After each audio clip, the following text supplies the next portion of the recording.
রাধে রাধে বন্ধুরা, তোমরা সবাই কেমন আছো? আশা করছি তোমরা সবাই ভীষণ ভালো আছো।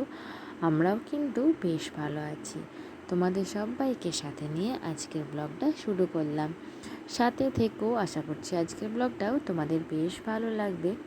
তো আজ হলো বুধবার, আর এখন ঘড়িতে বাজে ওই সকাল 6টার মতো। তো এখন থেকে আমার ব্লগটা স্টার্ট করে দিয়েছি। প্রথমে তোমাদের দাদাভাই আর মেয়ে ওই একদম মর্নিং ওয়াক থেকে এলো, আর কালকে রাতে ভিজিয়ে রাখা জিরে আর আদার জলটা ছেঁকে প্রথমে দিলাম, তারপর ড্রাই ফ্রুটস এবং ছোলা ভিজে দিয়ে মুড়ি। তো এই সব দিয়ে ব্রেকফাস্ট সেরে এখন সংসারের কাজকর্মে লেগে পড়েছি। তো প্রথমেই আর কি আমার রুমটা একটু মুছে বাগিয়ে নিই, তারপর ঝাঁটপাট দেবো।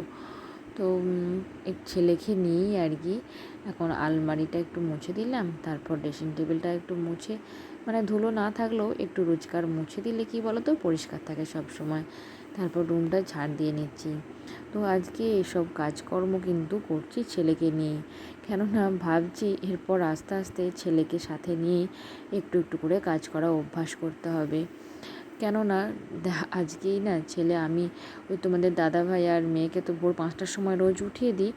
তো আজকেও ঠিক তেমনই উঠিয়ে দিয়েছিলাম, কিন্তু ওদের সাথে সাথে আমার ছেলেও আজকে ঘুম থেকে উঠে পড়েছিল ঠিক 5টার সময়। তারপর তো অনেক চেষ্টা করলাম ঘুম পাড়ানোর। তো ছেলে ঘুমালে তবে একটু কাজ, না হলে কেউ যদি হয়তো আমার ছেলেকে নিল তখন একটু কাজ করতে পেলাম। তাছাড়া তো ছেলেকে নিয়ে কাজ করা খুবই কষ্ট হয়, জানো তো। তো এইসব তোমাদের সাথে শেয়ার করছি, তার কারণ হলো আমার মতো হয়তো এমন অনেকেই আছো যাদের আমার মতো এরকম অবস্থা হয় সংসারের কাজকর্ম করতে। তো সংসারের কাজকর্ম করতে আমি তো একদমই ভয় পাই না, আমার তো ভালো লাগে।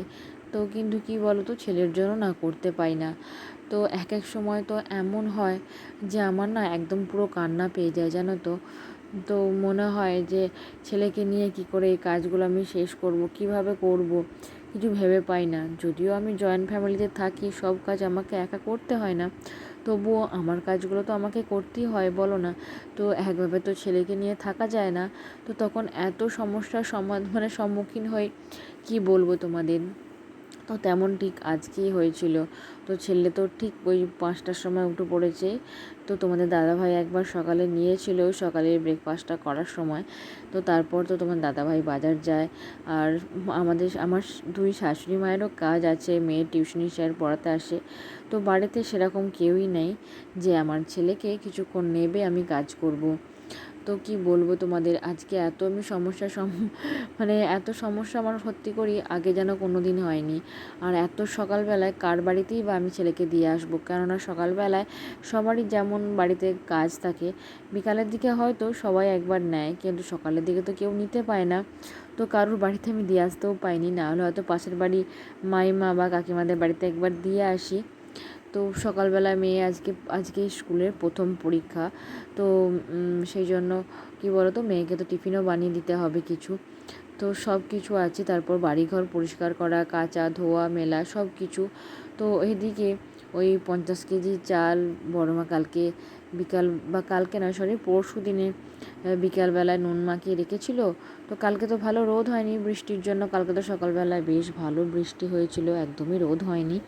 তো সেই জন্য একদমই কি বলো তো, ওই চালগুলো শুকোয়নি। তো আজকে সকালবেলায় আমি ভালো করে চালগুলো মিলে দিয়ে এলাম, আর 2 বালতি কাঁচা ছিল সব মিলে দিয়ে চলে এলাম। তো এদিকে মেয়ে স্কুলে যাবে খেয়ে। তো কালকে রাতেই আটাটা আর কি ভেজানো ছিল, নান পরোটার আটাটা আর কি দই দিয়ে ভালো করে মাখা ছিল।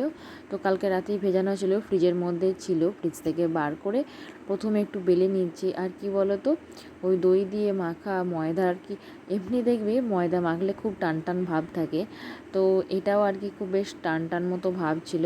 তো পাতলা পাতলা করে ভালো করে কি বলো তো বেলে নিলাম। ফেলে নিয়ে এদিকে দেখো কড়াইয়ের মধ্যে সেঁকতে দিয়ে দিয়েছি। তো যেহেতু মেয়ের জন্য বানাবো সেজন্য তেলটা খুব হালকাই দেবো। তো প্রথমে দেখো কি সুন্দর তেল দেওয়া মাত্রই পরোটাটা না একদম ফুলে উঠলো। আর নান পরোটা কিন্তু এভাবেই ফোলে, জানো তো, আর খেতে কিন্তু খুবই টেস্টি হয়। তো ভালো করে তেল ছড়িয়ে, তেলটা তো খুব অল্পই দিয়েছি, তবুও হালকা মতন তেল দিয়ে ভালো করে পরোটাগুলো সব সেঁকে নিলাম। তো মোটামুটি ওই 6টা থেকে 8টার মতো বানিয়েছিলাম আর কি। আর কি বলো তো, যেহেতু মেয়ে খেয়ে স্কুলে যাবে আর টিফিন আজকে নিয়ে যাবে না, কেননা আজকে প্রথম পরীক্ষা তো তো পরীক্ষা হয়ে গেলেই মেয়ে চলে আসবে, ওই 12টার দিক করে চলে আসবে। তো সেই জন্যই আর কি, তো না হলে তো আবার ভাত রান্না করতে হয়। তো এক এক সময় তো মনে হচ্ছে যেদিন আমি ভাত রান্না করি সেদিন যে ছেলেকে কীভাবে মেনটেন করব আমি কিছু বুঝতেই পারছি না। তো তারপর একটু ঘুগনিও করে নিলাম। তো ঘুগনি আর নান পরোটা মেয়ে খেয়ে স্কুলে গেল। তো এদিকে মেয়েকে দিয়ে দিলাম। আর কি বলো তো, যে কোনো জিনিস গরম গরম খেতে কিন্তু বেশ ভালো লাগে। তো তোমাদের দাদাভাই তো গরম গরম যে কোনো খাবার খেতে প্রচণ্ড ভালোবাসে, সেই জন্য যে যাই কিছু রান্না করি তোমাদের দাদাভাইয়ের জন্য হট টিফিন ক্যারিয়ারে করে রেখে দিই। তো আজকে তো ছিল হাটবার, মানে বুধবার ছিল, তো আজকে বাজার থেকে কিন্তু একদম বেগনি আর চপ আনেনি। তো সেই জন্য যে আমার শ্বশুরমশাইদের মুড়ি খাওয়ার জন্য বেগনে বানিয়ে নিয়েছি। তো কি বলো তো, কুমড়োটা এই বাজার থেকেই এনেছিল এই মাত্র। তো কুমড়োটা না খুব সুন্দর লাল টকটকে, জানো তো। তো কুমড়োটা কেটে আর বেগনেটা বানিয়ে নিচ্ছি। তো একটু বড় বড় বেগনেগুলো বানাচ্ছি যাতে খেতে খুব ভালো লাগে। আর দেখবে বেগনে একটু বড় বড় না খেতে বেশ ভালো লাগে। তো ওই মোটামুটি 7টা-8টার মতো বানিয়ে নিয়েছিলাম, কেননা ওই নান পরোটার ঘুগনিও ছিল। তো সাথে খাবার জন্য বেগনি বানিয়ে নিলাম। তো বেগনিগুলো লাল লাল করে ভাজা হয়ে গেছে, তারপর তুলে নিচ্ছি। আর কি বলো তো, আমি না বেগনি করার সময় একটু হলুদ দিয়ে দিই, তো সেই জন্য বেগনিগুলো এরকম হলুদ মতো দেখতে লাগছে। আর একটু আদা গুঁড়ো দিয়েছি, একটু লঙ্কা সামান্য দিয়েছি, আর কি বলো তো একটু খাবার সোডা দিয়েছি, যাতে একটু মচমচে ভাবটা থাকে বেশিক্ষণ। তারপর লাস্টে যে বেসনটা ছিল কুমড়োটা কুচিয়ে ছোট ছোট করে কত পকোড়াও বানিয়ে নিলাম। তো কি বলো তো, অল্প বেসন থাকলে আর সবজি থাকলে কিন্তু এভাবে ম্যানেজ করে নেওয়া যায়।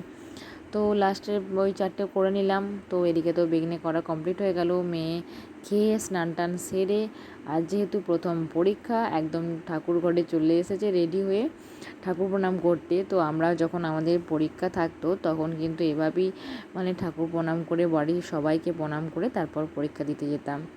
তো যাই হোক, আজ তো কাজের দফারফা আমার পুরো শেষ হয়ে গেছে, কেননা ছেলে ঘুমালেই আমি সকালবেলায় ঝাঁট দেওয়া মোছা এগুলো করে নিতে পারি। কিন্তু কি বলো তো, যখন দেখি যে ছেলে ঘুমায় না, তখন যখন দেখি আমি রুমটা একদম পরিষ্কার, শুধু আমার রুমটা নয়, সব পুরো বাড়িটা যখন পরিষ্কার করতে পারি না, তখন আমার এত খারাপ লাগে কি বলবো তোমাদের, মনে হয় যে কখন শেষ করব। তো যাই হোক, ওই মেয়ে স্কুলে যাওয়ার পর তারপর মোছামুছির কাজটা শুরু করতে পেরেছি।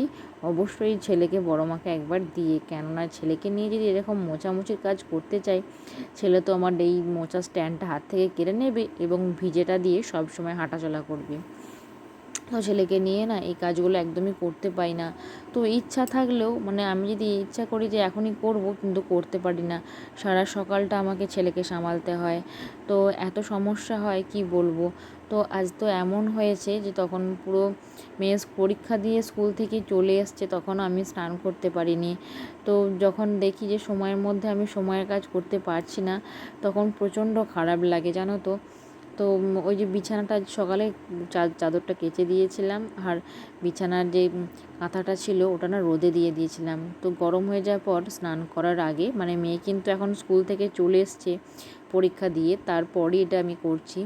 তো ছাদ থেকে কাঁথাটা নিয়ে চলে এলাম এবং বিছানার মধ্যে পেতে দিয়ে আর নতুন বেডশিটটা বিছিয়ে দিচ্ছি। আর ছেলে দেখো আমার কাছেই আছে এখন।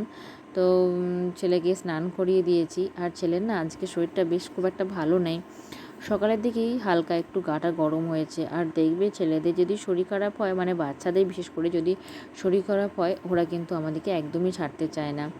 তো ছেলেকে নিয়ে কিছু কিছু কাজ আজকে করতে হলো। তো এদিকে স্নান টান সেরে তুলসী তলায় জল দিয়ে, জবা গাছে একটা বড় লাল জবা ফুল ফুটেছিল, তো সেটা তুলে এনে সারদা মায়ের চরণে নিবেদন করে দিলাম।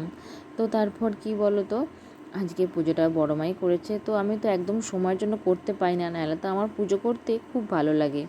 তারপর দুপুরের খাওয়া দাওয়া সেরে নিলাম। তো দুপুরে আজকে অনেক কিছুই মেনু ছিল। তো যাই হোক, তারপর বিকাল হয়ে গেছে, বিকালবেলায় অনেকটা ফ্রি হই, কেননা তোমাদের দাদাভাই রোজ ছেলেকে নিয়ে বাইরে বেড়াতে যায়। তো বিকালবেলাটায় আমার খুব একটা অসুবিধা হয় না। তো এদিকে দেখো আমি নিয়ে নিয়েছি 1 চামচ বেসন, আর নিয়ে নিচ্ছি অ্যালোভেরা জেল, আর কৌটোর মধ্যে কমলা লেবুর যে খোলাটা হয় সেটা ডাস্ট করে রেখেছিলাম, সেটা 1 চামচ পরিমাণ নিয়ে নিলাম। তো বাড়ির কাজ করতে করতেই ফেস প্যাকটা লাগাচ্ছি, তার কারণ যে মুখের অবস্থা খুব খারাপ হয়ে গেছে। তো অনেক পিম্পল বেরোচ্ছে মুখের মধ্যে, তো মুখের যত্ন তো একদমই করতে পারি না, সেজন্য আজকে কাজের মাঝেই আর কি ফেস প্যাকটা মাখবো। তো ফেস প্যাকটা লাগিয়ে নিয়েছি কিন্তু মুখেতে, আর লাগিয়ে নিয়েই এরপর দেখো জামা কাপড়গুলো গোছাচ্ছি, কারণ এভাবে না করলে আমরা কোনো দিনই সময় পাবো না নিজের একটু আলাদা করে যত্ন নেওয়ার। সেজন্য সংসারের কাজের মাঝেই না নিজের একটু যত্ন করে নিচ্ছি। তো আমার আগের ব্লগের কিছু দিদিভাইদের কমেন্ট তোমাদের সাথে শেয়ার করি। মৌস কিচেন থেকে দিদিভাই কমেন্ট করেছে, বন্ধু তোমার আজকের ভিডিওটা খুব ভালো লাগলো, লাইক ডান।